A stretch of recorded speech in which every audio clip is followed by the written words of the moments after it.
Okay,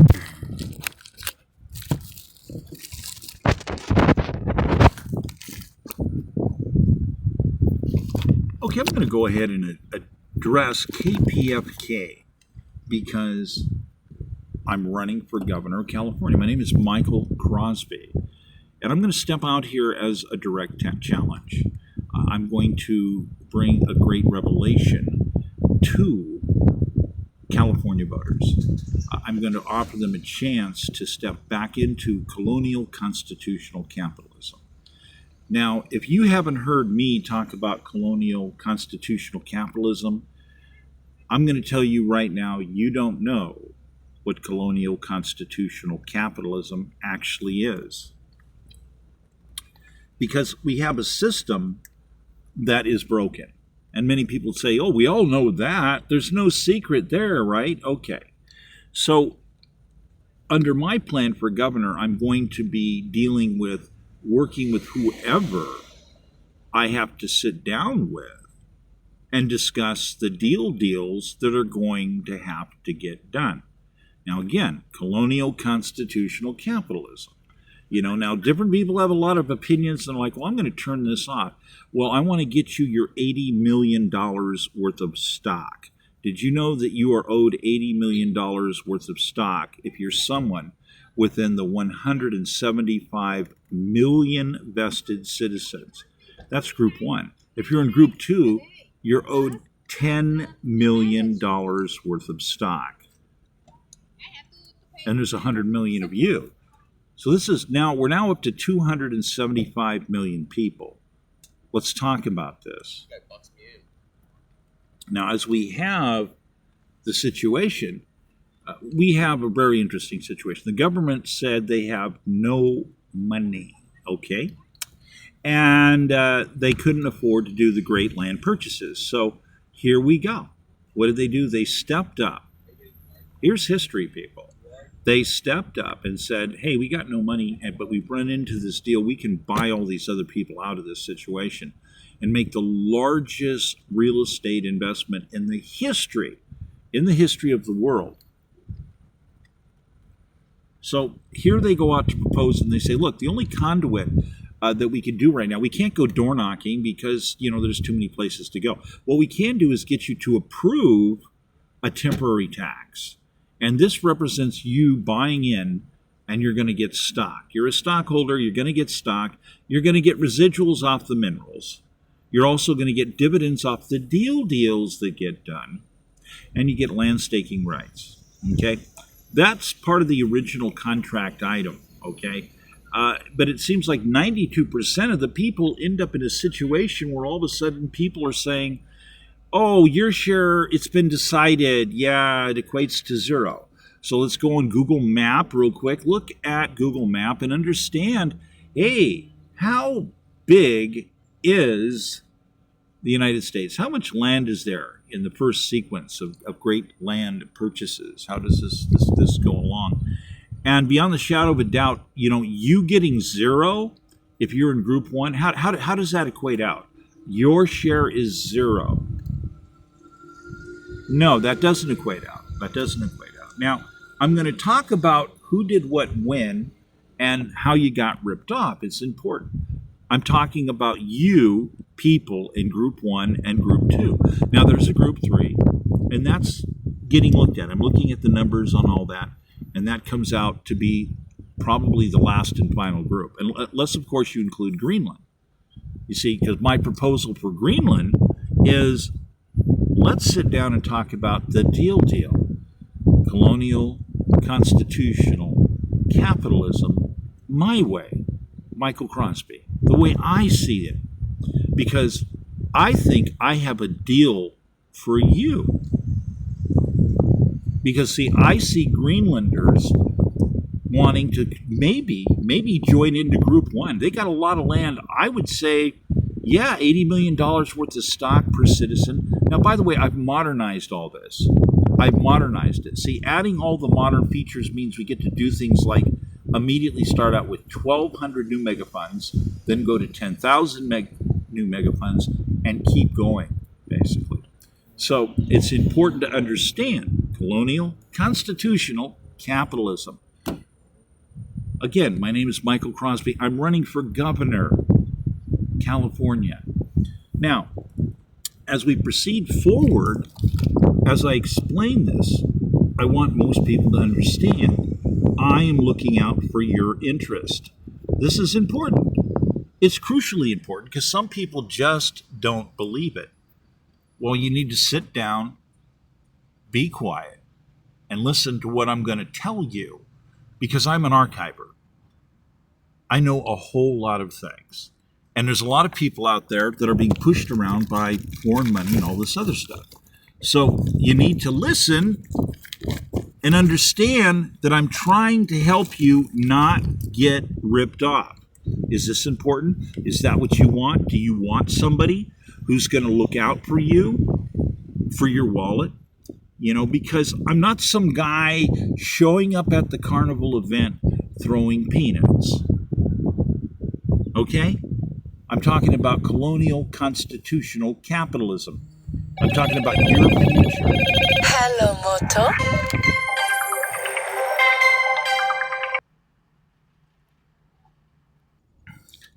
Okay, I had a couple of calls I had to field real quick, so I'm back.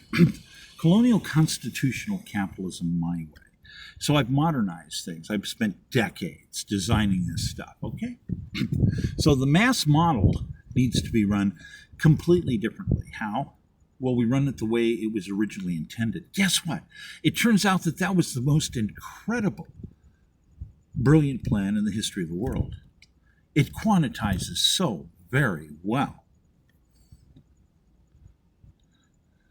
Okay, I got a call. I got to take it. Okay, all right. So I'm back. So what I'm working on is solutions for your wallet, for you. I'm trying to get you, if you're in Group 1, $80 million worth of stock. In Group 2, it's $10 million. Group 3, we're still deciding what that is. But I'm going to focus on 275 million citizens in this country at the moment. Now, as I have modified the understanding of how the whole mass model is going to work, again, we're going to have a mass collective. I think I've mentioned it already. We're going to start out with like 1,200 different issues. In fact, I had 1,200 domain sites basically reserved. I paid for them, and I was in the process of activating them basically during the COVID cycle. And I keep coming under violent attack. It's like amazing what some people will do, you know.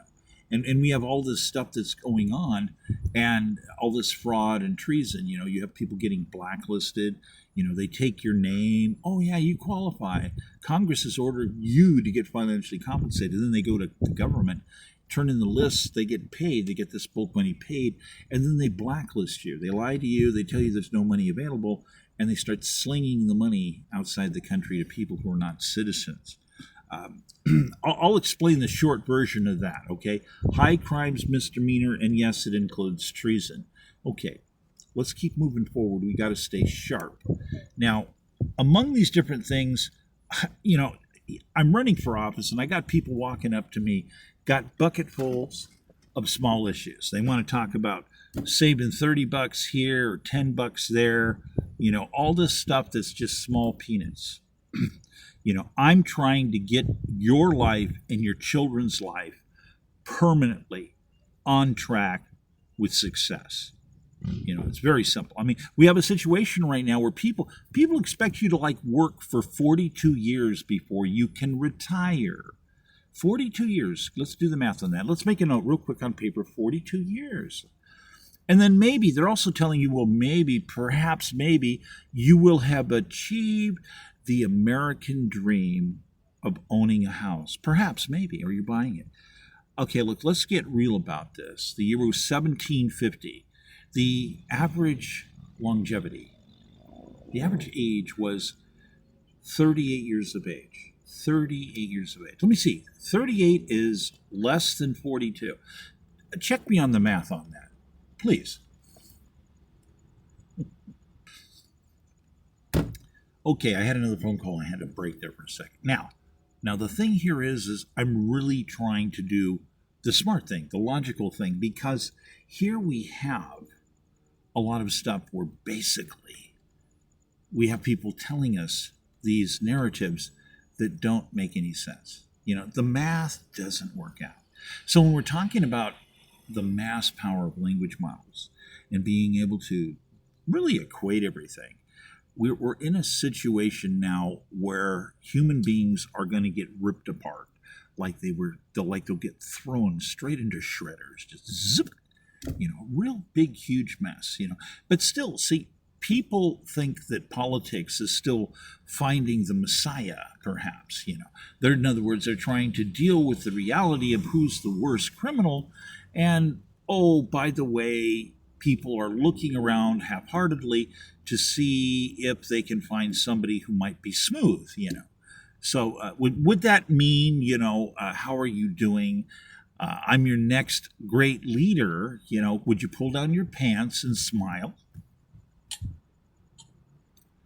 Okay, I had a call there for a second. I had to take that. Okay, now, see, the thing is when you're doing reasonable, work, so to speak, everybody's trying to do this quantitative research on everything and get things to pan out mathematically the correct way.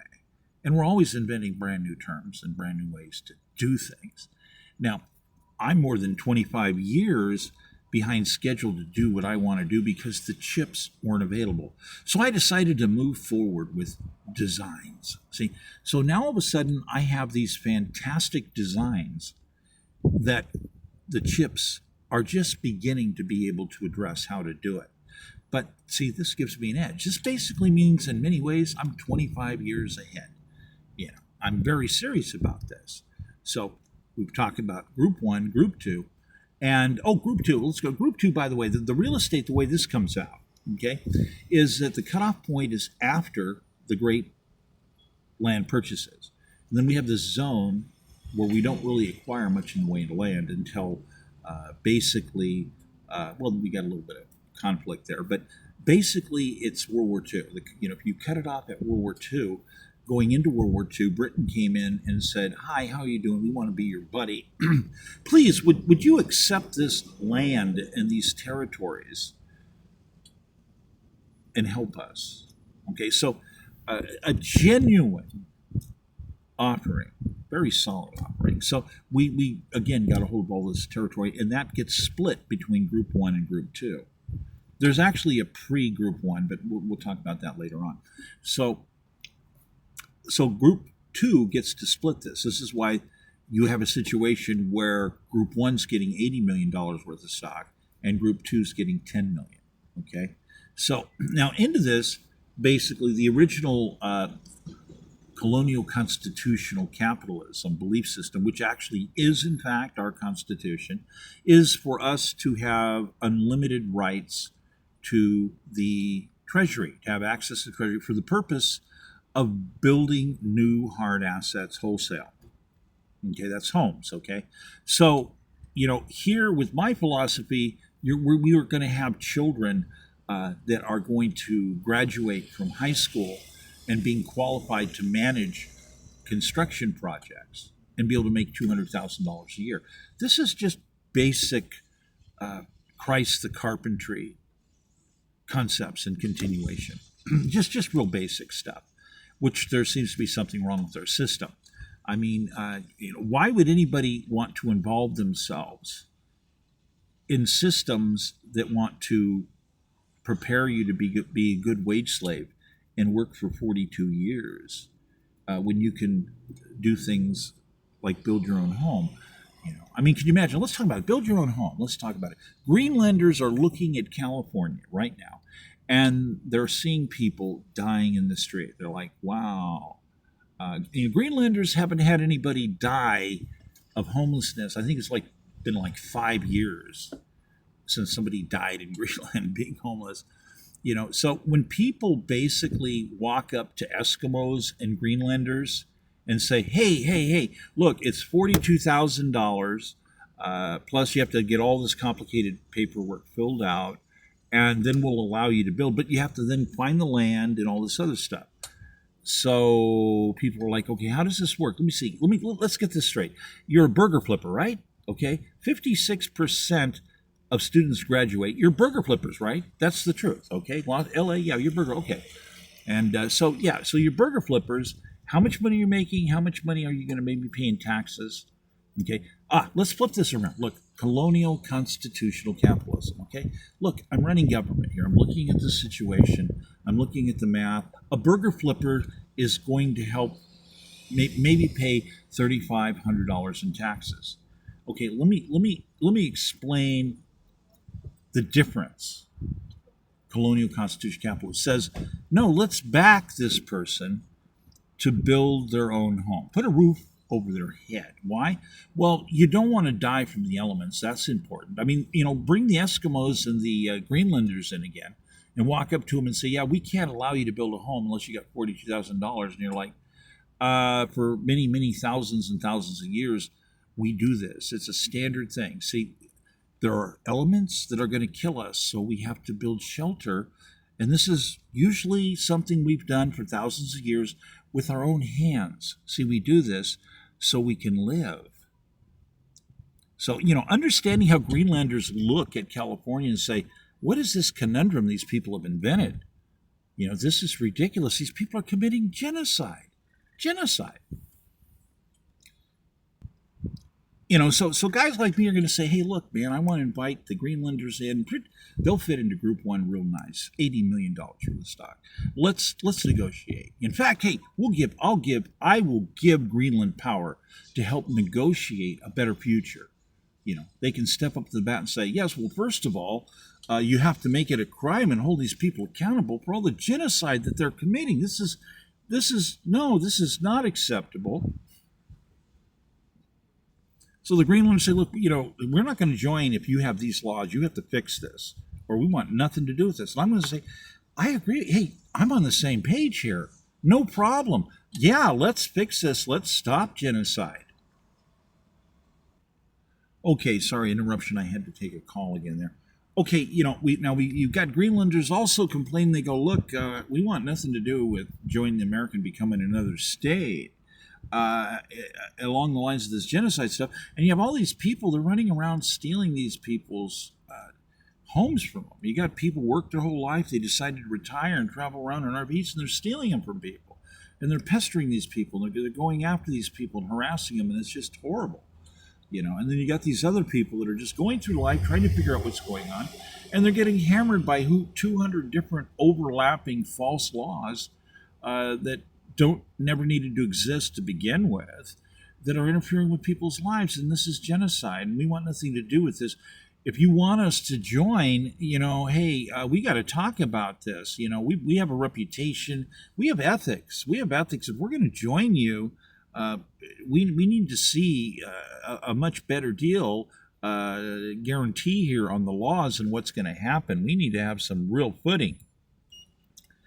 So with me, I'm like, okay, yeah, no problem.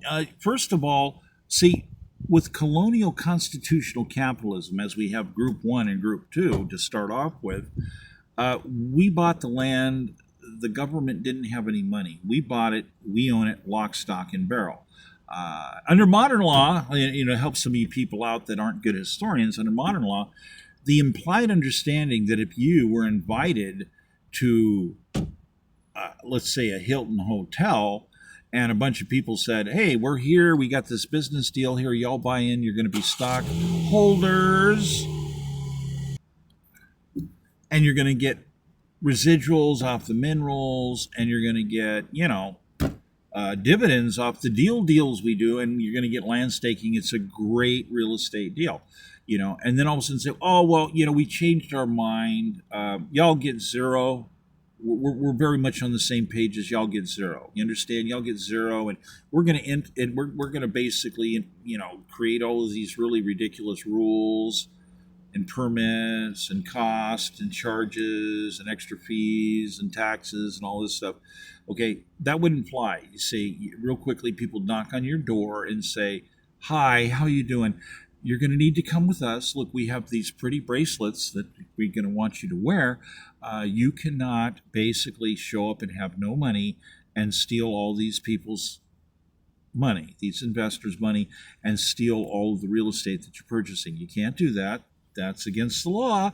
You'll have to come with us. So the simplicity here is a no-brainer. Many times over. Okay, so again, I'm one of these people. I'm not. I refuse to be a clown running around throwing peanuts out at people. I'm not going to tell people, why don't you become a good worker?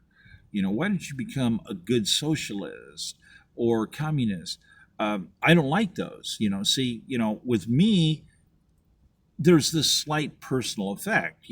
When people show up, I have family members. They were in Europe. Some of them I married into the family, but the rest of me goes back. Well, we're constitutional endorsers. Actually, we invented the thing, militias and all. So yeah, so this kind of bites. That in our family ended up someone marries in.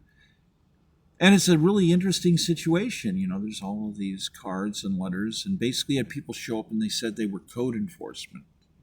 They were quote code enforcement. And then they proceeded to divest people of everything that they owned and murder them. So this happened in Europe, and the Nazis did this. So it's very personalized to understand these people that claim that they are some kind of socialist. And then of course there's the Russia problem too, where in the letters other family members talked about in Europe about other family members in different places, and about the other problems, with Joseph Stalin, running around doing things. They did exactly the same thing. There's very few records that survive. They went around telling people they were code enforcement. Okay, code enforcement, and they did this to deliberately destabilize people's lives. All of the origin, if you research this properly, comes from something called the Royal German Spy Institute, developing these items in conjunction with their oligarchic partners, their junior oligarch partners. And it's all about creating franchises. Communism and socialism were created as franchises. We've basically captured more than enough of the records to see how it works. So beyond the shadow of a doubt, we have Lenin. Starts. They got 10. People find the 10 million real quick, but there's more on it. So Lenin and Joseph Stalin and Karl Marx were all on the payroll, basically, of the RGE Spy Institute. This is some of the facts. Welcome to reality, folks. And you also have something else here.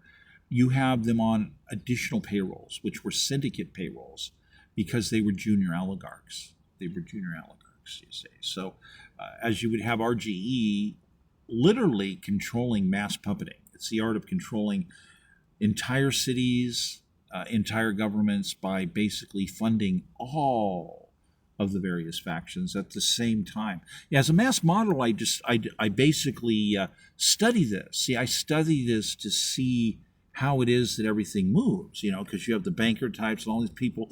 They want to get in and puppet. They want to manipulate everything,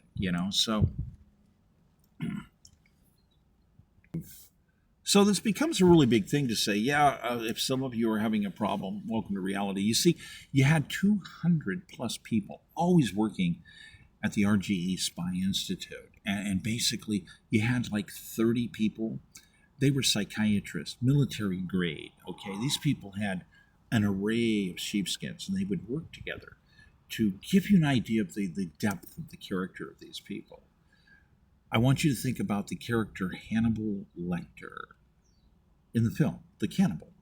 That character would be barely a Boy Scout compared to 30 of these military psychiatrist, psychologist types at the RGE Spy Institute.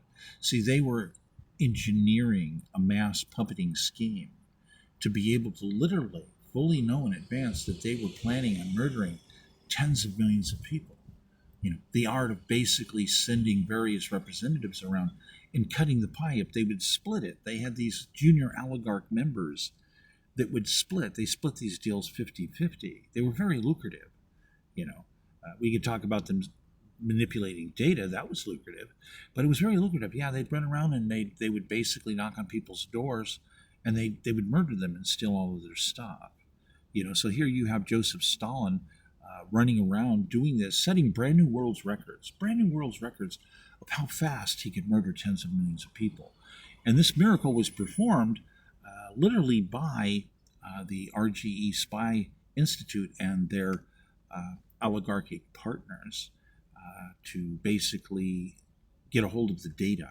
So Stalin gets a hold of mass data, all the medical records, all these wonderful things, all this data about everything people did. Say, this is how it happens, folks. You can trace it. You find all this. Again, as a mass modeler, it's fascinating to look at this and say, yeah, I'm going to turn this all into a game, and it's going to be a great model. It's going to explain everything. It's going to be a great learning device, fantastic learning device, and show people exactly how things work. So finally, people are going to go, oh, that's the big math. That's how this all works. Yes, welcome to Mass Model. So yeah, if I took some time, Mass Model real quick, to jump into this, you trace back all of the activity of how they did the deal. See, basically, they did a deal with all these oligarchs. They had chemical plant companies. They had pharmaceutical companies. Go to the pharmaceutical companies and say, look, we got the plan. You're in the club. Look, we need currency. And they're like, oh, well, we're a little short, but tell you what, hey, man, we make this stuff for 1 cent on the dollar. Here, take these pharmaceuticals and trade them like currency. It will work. So basically it did. It worked very, very well. I mean, today we'd call it, hey, isn't that dope dealing? Ooh, you betcha it's a bit more advanced than just dope dealing. Okay, these are not your local fence people, okay? These people have mechanized it into a real machine. So basically now what we end up having is them going around and dealing with getting their way with various types of scholars, doctors and whatnot, and they're going to be very, very generous. They're going to give them a little bit of cash. Oh, here, look, we got 2 steamer trunks. Bring these right in here. Hey, look, we got a new telescope for you. Yeah, and over here we got a new microscope for you. And over here, oh, look, we have all these neat pharmaceuticals. We notice that you over there, you have a medical license. Here you go. You can hand these out to your clientele and do with however you decide to see fit. Now, notwithstanding understanding at some point that clearly more than 10% of people that were involved in the educational systems were seriously addicted to narcotics. And there are those who would make the argument and say that, well, among medical professionals, that addiction was, sometimes higher than, say, 23%.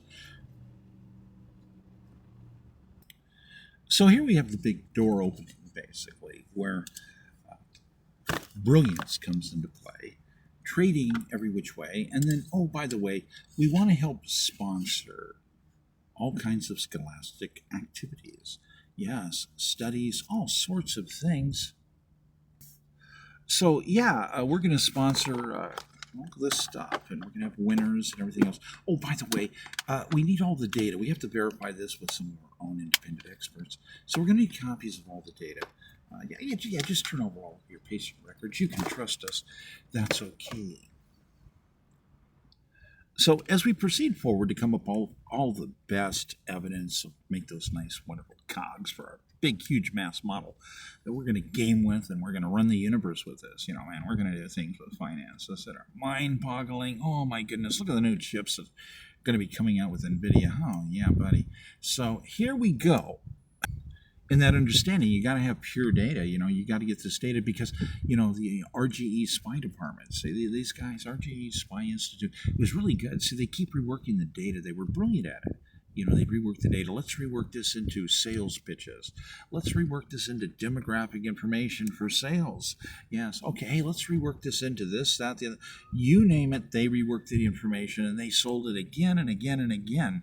And we're talking RGE Spy Institute. We're talking, it began about 1840, really got well underway about 1860, and then the machine was really moving along. So some people are going to be wondering right now, well, where is this all going? Let me tell you where this is going. Okay, so aside from the fact that, well, we've discovered all these really interesting ledgers showing who is getting bribes and whatnot, a little bit of a problem there, government people. Those people are all dead now, say. So now we have historians digging up all these little neat, juicy snippets, and making these really wonderful documentaries showing, this just incredible mass murder, And you have people like me. I'm an independent archiver. I'm always looking for rare data. Oh, that's handwritten. Yeah, I need that. Okay. It's nothing like going to a state sales point. I'm telling you, it just blow your mind. Oh, you seem to be interested in that stuff. Tell you what, we want to shut this down. Why don't you just take everything on this side of the room? Just you can have it here. Just take it.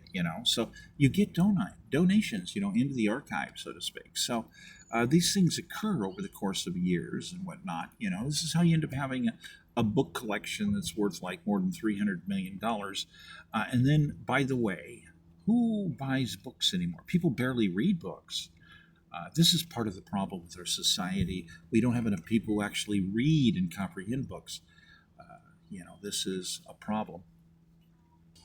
So where this is going is that basically anything that has to do with RGE, Spy Institute, or communism, socialism, is going to end up becoming affixed to basically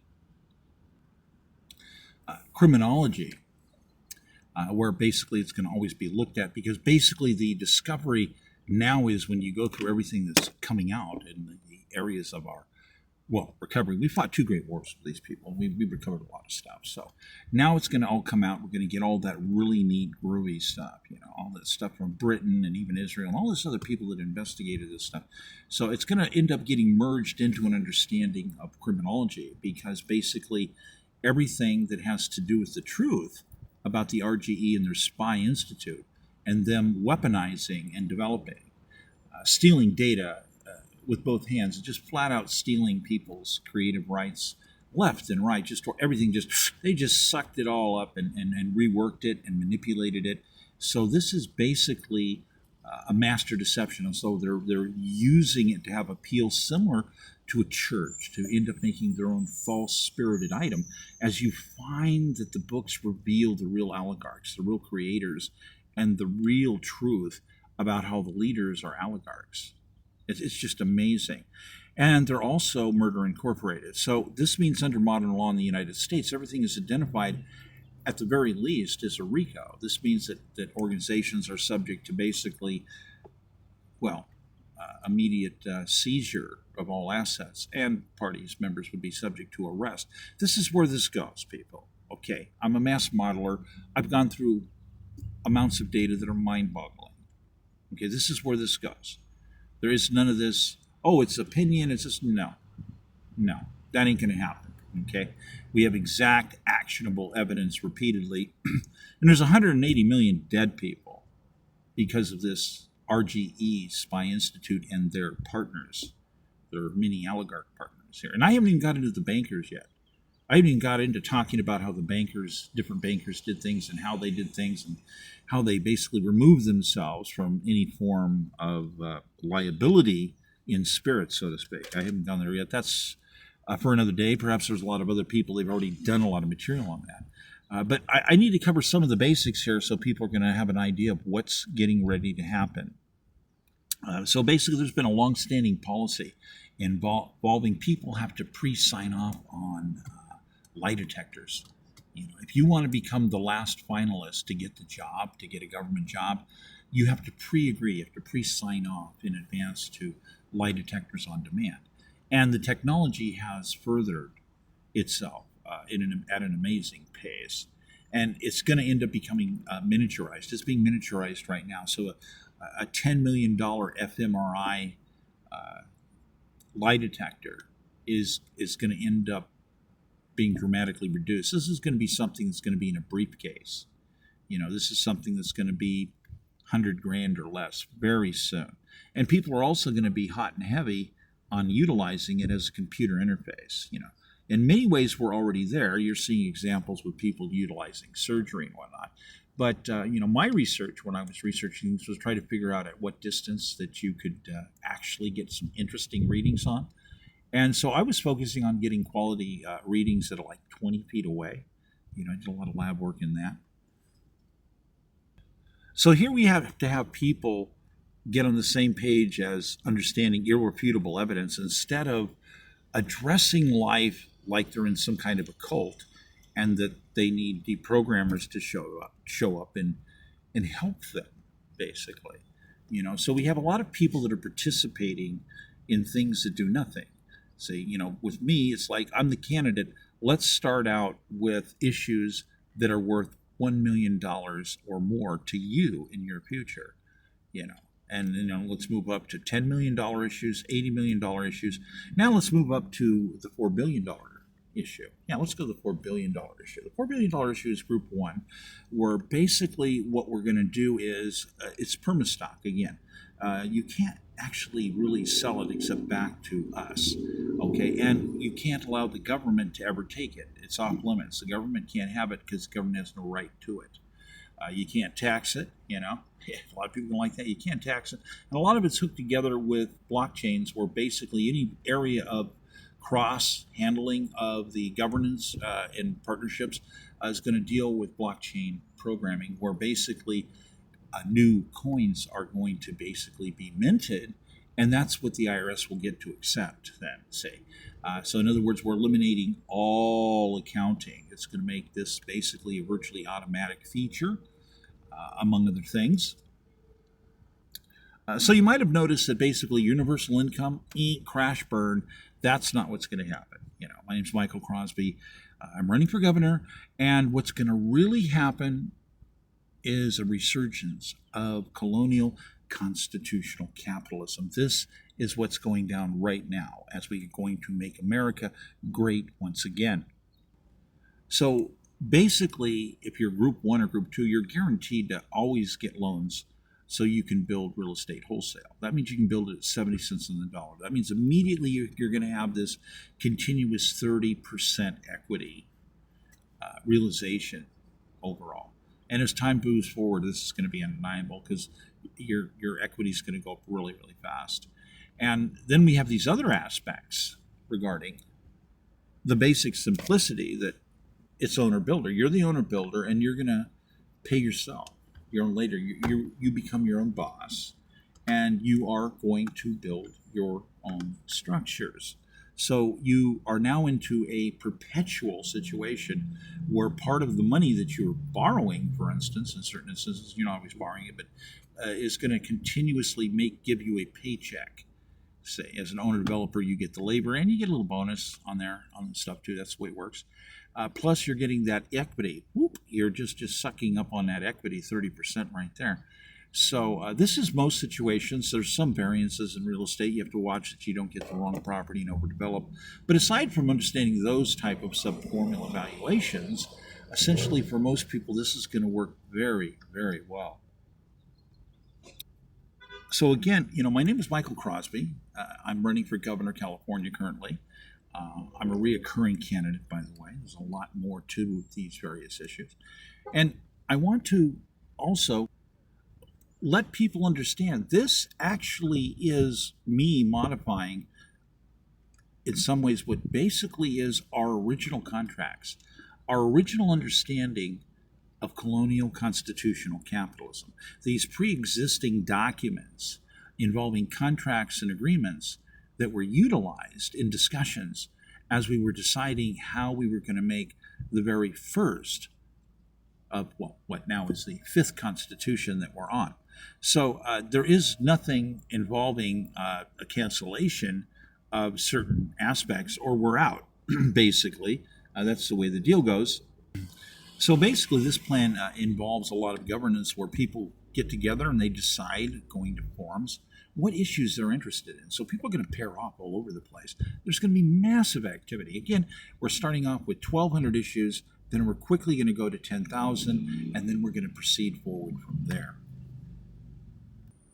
This basically means we're going to be getting involved in all kinds of group items that people want to involve. A lot of people say, hey, I would go for some stuff that's not necessarily that guaranteed win-win situation, the sure thing. I'd like to invest in some other interesting artistic products. So you can have people getting together from A to Z. They're going to be financing science fiction films. They're going to be financing all kinds of interesting things as they pair off and decide to do things with their own money. Now, let me get to the $4 billion item. Okay, so basically it's permastock. You pass it on to your kids, but when your kids are born, They also get stock issued to them as long as it's a valid pre-existence that dates all the way back to the land purchases. So it doesn't work for people who are Johnny-come-lately. Sorry, that's not the way the deal works. You weren't here. You didn't open your wallet. You didn't invest the money. You didn't buy it. Not your property. So this is very important to understand this stuff. So now as we move forward in various types of understanding, we're dealing with an incredible power where we don't allow the government to tax us, basically. All this stuff, you can't tax it or it collapses. Why? We're building everything in blockchain. That means we're burning this in its firmware. Once you burn it in, you can't reburn it. It's firmware. It's not flashware where you refresh it. It's firmware. So you can't sabotage the structure of this. Once it's done, it's done. So this means that there can't be any taxes on this. That means that the pre-agreed items amongst us to decide how we're going to share an extra minting of this crypto that we're going to be utilizing connected to what we're doing, that's what the government's going to get. We're not going to do any counting on it. It's an automatic feature and they're stuck with it. That's the way this works. Okay, so now the way this also works is the government, again, you can't allow them to ever get a hold of your stock. So you have people that die that have no lineage. So we buy the stock back and turn it into simple money, basically. So we buy it back. We borrow the money on a 30-year. We make these teeny, weeny, tiny payments. We basically take that money, we split it in half, and half the money basically is going to be divided up going into monthly payments, shares to us over the course of 1 year. And then basically, this is the first month of people that died. Then we're going to take the other half of the money, let's say it's $4 billion, and we're going to invest it into making brand new software. So everybody's going to participate in forums saying, I need this feature, I need that feature. What I really need is, and this is going to populate, and this is the information that's going to help us build and completely own, because we're basically commissioning to have this built for us. Group 1, those of us that are, again, vested citizens in Group 1. We haven't got to Group 2 yet, vested. So now all of a sudden, you end up with $4 billion worth of stock that gets delivered by the end of the first year, as far as this is a new piece of stock, because what this is a devaluing piece of stock that is programming stock. It's a new collective. So what we're going to do is we're going to take the finished product and we're going to copy it and we're going to paste it. So there's 175 million of us. We get to paste it 175 million times. We each get a copy of the $4 billion worth of software. So you have $80 million worth of stock. You have $4 billion in valuation of brand new software, which of course is going to slowly devalue. But compared to the rest of the world, this is a mass uplift. This is the great lift. Because all of a sudden, we're empowering ourselves like superhuman beings, having this great, huge power. And we're going to have this enormous thirst to keep involving ourselves in a vast array of activities. Now, I've done more than 22 shows that, in effect, I have done already. And basically... Okay, I can continue. Okay, yeah, basically, it's very important to understand this because now the stock gets purchased and we use the money. And this is the first month, okay? And so now we have this incredible valuation that occurred. I'm sorry, I have to take this call. Okay, I'm back again. So we have this incredible power connected to the software. Whatever we need to do business-wise, boy, we've got an option of new startups. Versus the rest of the world is full of a whole lot of poor people. Now, there's a vast array, different shapes, sizes, and wallets. Now, if we decide as stewards that we want to sell some of this software, we can sort through it and kind of sell. Now, there's also going to be special features, non-export type items, and of course, people that want certain special features that, they just might be deemed sensitive, classified, etc. Especially when we're getting into computer programming and supermass modeling. Now, basically, there's all these other ways that we're going to be coming up with money.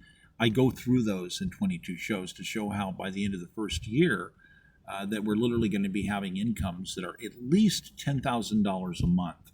So this, again, this is not universal income.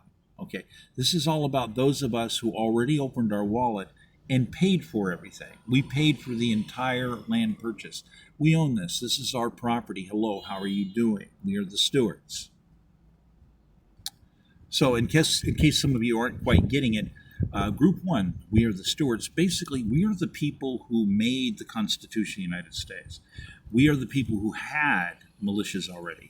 We are the people that used the arms to fight the Revolutionary War, and then to sit down and say, well, we want to create extra things.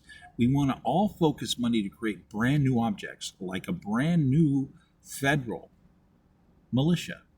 Yeah, we want to do this because we want these guys to be able to obtain and totally focus, just become machines in focusing on the art of how to protect us.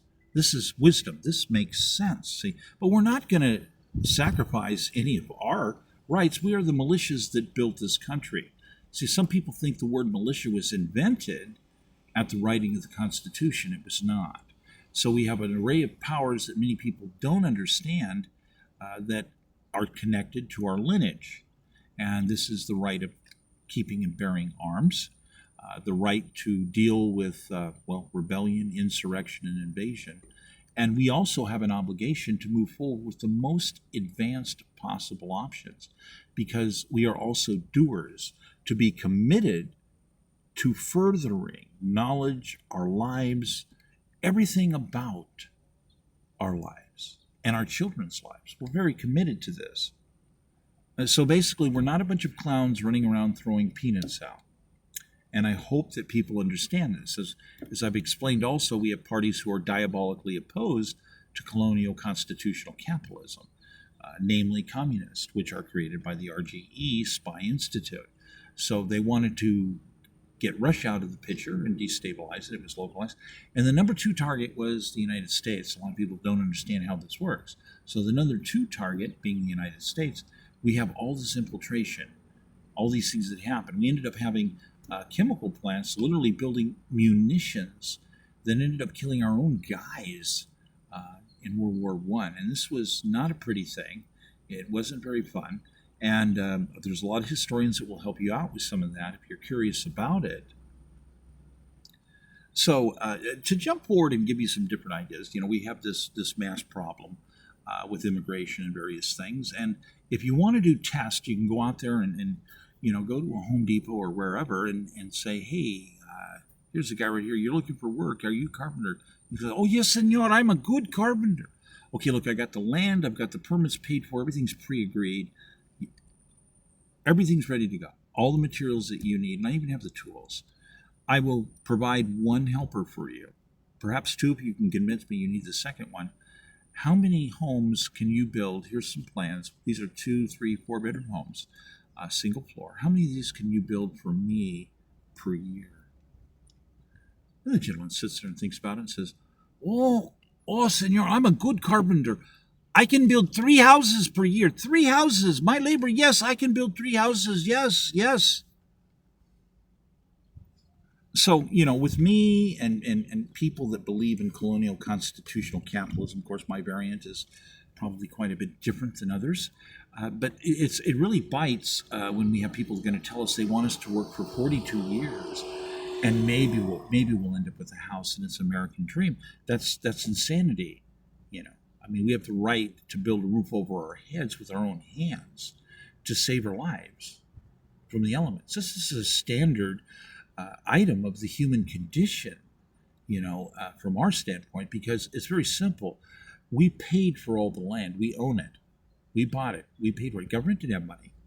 They came to us, and we are the stewards. So if your bloodline is connected, just look at a calendar, just basically get a calendar out and see who in your family goes back, let's say 150 years. You're in Group 1.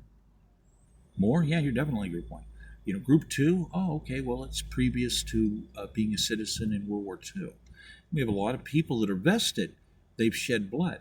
We've had 2 great wars with the RGE. It is very important to understand how that works in history, but it's not properly taught in schools, unfortunately.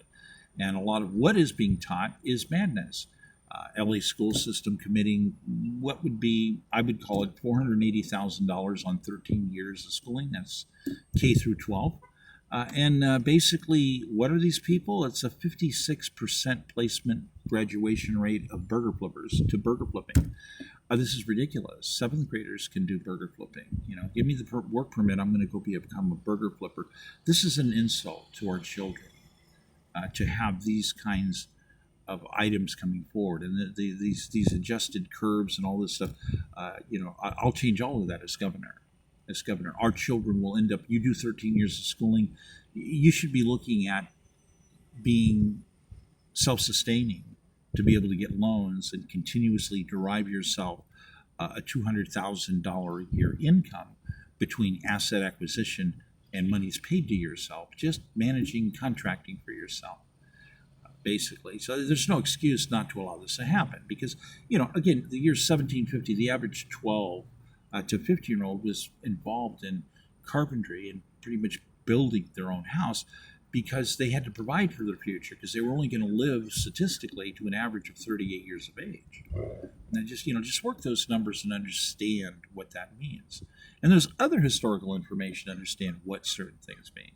That from some people's religious belief systems, nobody should be slaved for more than 7 years. Nobody should be burdened with labor for more than 7 years. So you're supposed to be able to retire, basically. You're going to have your own ranchette or farm ranch, whatever, maybe blacksmith, whatever it is, but you're supposed to be able to be retired after no more than 7 years. So, my plan is to get this back on track so that guaranteed, beyond the shadow of a doubt, that people can be able to retire anywhere from 5 years to 20 years once they involve themselves in development and labor, regardless of what it is. Now, I'm not going to shut down these individual jobs. You got a lot of people that I want to go to town. These people pay real good. Factory work. But let's talk about that factory work and what reality actually is. We have reality. I did a lot of studying, a lot of estimation. So I knew, 25 years ago, even earlier, what the future was going to be. How many people were going to be losing their jobs, getting displaced, basically. And I looked at that and said, wow, these are bars of gold. We know far in advance that people are going to become available to involve themselves and yet again another business deal of some type or another deal. So my philosophy is let's upgrade people. Let's make a smooth transition because we know this far in advance. Other people didn't want to commit to understanding how to make a smooth transition. But see, I'm a colonial constitutional capitalist. I want max production. That means I want max production to be realized by my neighbors, by my neighbors' children, by my children, by everybody, essentially, well, most everybody. There are fixed points regarding situations that we're going to talk about, things like immigration, But see, then we're talking about the tactical table mandates. Our forefathers ran a series of tactical tables, and they came up with formulas. Again, we're in Constitution number 5. Okay, you have to remember that what most people don't understand, when you say before God and all, this is us on planet Earth. We knew it was round, and we knew we were before an entire galaxy. Okay, so spreading this globe out as a world map means you have all this information particular to countries, numbers, troops, businesses, incomes, all this wonderful data. This is part of the tactical table. So as a mass modeler, this is something I'm planning on doing a whole lot more with, by the way. It's going to be very exciting as I get to do that on the side there. So the thing is that, we have people, they just don't get it. They don't understand that everything is a national security argument. Before God and all. That's before the world. That's all. That's a national security argument, and that's the beginning of our nation. And all this other stuff is added in as forms of prerequisites to understand how the tactical table formula system is going to have to work as we add these brand new creations that are extra, that are more than what we would be doing normally as stewards. Keeping our own operations going and so forth.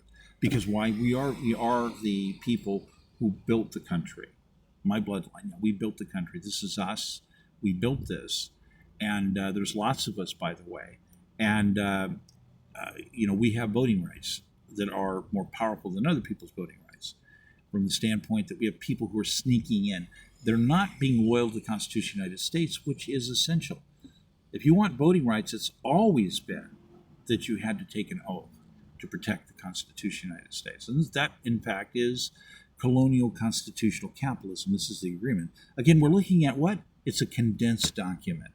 See, some people don't understand condensed documents. A condensed document is that's a condensed document, say.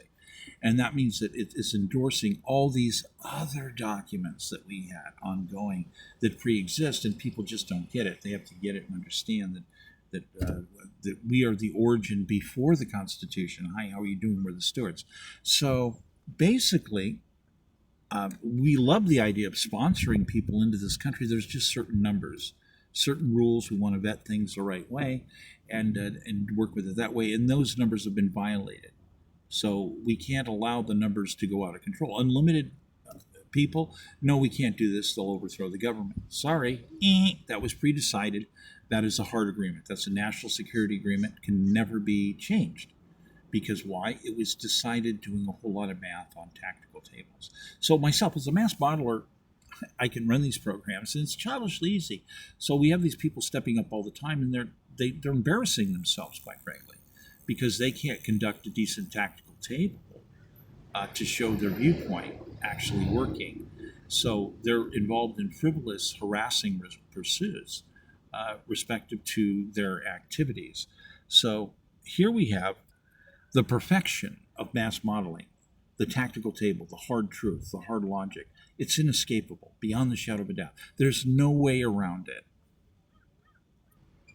So it's important. Now, some people have these other belief systems, and they think that they're belief systems, but they're not. They're, in many ways, they're criminal organizations, and people are going to have to deal with the fact that if their minds have been basically turned into cult members, and they've sucked, let's say, Karl Marx into their head, it's obvious they're running around with Karl Marx. They got Marx in their head. Marxists, yeah, they got Marx in their head. And, see, here's the thing. You got a whole lot of people that are basically Christ Carpenter type mindsets, and they're deeply concerned when they see this type of false church belief narrative system with so many people committed to it. It's very disturbing to them, as many of them are already, once again, they're stewards. They understand material at the highest levels, and people who want nothing to do with true development and want to keep running around like some kind of clowns throwing peanuts. This is very disturbing to us. See, because there are those that we're committed to mass development. Let's keep growth going. Let's move things forward. Let's be logical and reasonable about all this stuff we're doing, because quite frankly, that's not what's been happening. And so when I listen to the speeches that many of these people are giving, they're not colonial constitutional capitalists, and their invitation is for you to have an empty wallet.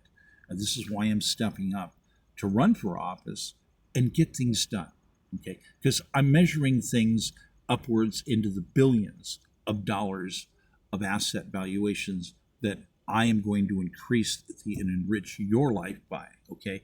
I'm not talking about a bucket full of little deals where you're going to save $10 here, $30 there, okay? I'm not running around with bags of peanuts, people, okay? So it's important. Again, my name is Michael Crosby. I'm running for governor of California. And I also have to deal with the various complexity of people playing deception, okay? I knew that there wasn't going to be any jobs, okay? It's evil. It's wrong to lie to people and try to imply to people that they're going to have a future. 37 million people that are illegal aliens have no future. We're going robotics and AI with everything. There's no jobs for them. We're already involved in other players making deep problems and genocide that we have to repair. Okay, and many of them are stewards. They're either group 1 or 2, and we take care of our own. See, so as governor, I'm going to immediately deal with that. So if 20% of people that are homeless are part of group 1, these people are immediately going to get serious financial help to get them back on track. And if they need people to assist them and advise them, they're going to get it. I'm going to do the best that I can right away to at least solve 30% of the homeless problem, because I see that on top of the tactical table, just by their bloodlines.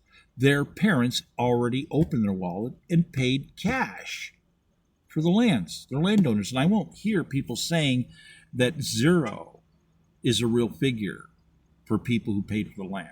Thank you very much. My name is Michael Crosby, and I am running for governorship California, and I'm addressing KPFK.